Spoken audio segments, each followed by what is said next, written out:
সন্দীপনের অফিসের লাঞ্চ বক্সে আজ রাখলাম চিচিঙ্গা আলু ভাজি, তেল পটল, শশার সাথে 4 টুকরো মুসুম্বি লেবু। মেঘলা মেঘলা ওয়েদার, ভ্যাপসা গরম। অন্যান্য বছরের মতো বৃষ্টি একদম হচ্ছে না সিকিমে। অফিস বেরিয়ে যাওয়ার পর রুমে ফিরে আমি ডেলি বেসিসের এক এক করে কাজকর্ম করে নিচ্ছিলাম। স্নান করে ঠাকুরকে ধূপ দেখিয়ে বিকালবেলা গাছে জল দিচ্ছিলাম। এই দুটো গাছ কিন্তু সন্দীপন কিনে এনেছে রবিবার। এই সরু কার্নিশটা ইচ্ছা আছে গাছে ভরিয়ে দেওয়ার।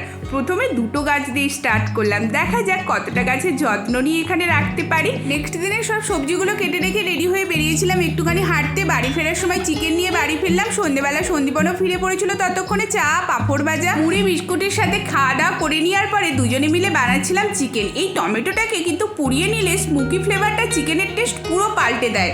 কষা কষা মাংসর মধ্যে শুধু টমেটোটাকে পেস্ট করে এভাবে দিলেই হয়ে যায়, খুব ভালো। আর কষা মাংস হতে না হতেই দুজনে কিন্তু বাটি নিয়ে বসে পড়েছি। এইরকম কারা কারা করো কমেন্টে জানাও। আজ রাতে রুটি না ভাত বানিয়ে ডিনার করলাম, মাংস ভাত। টাটা।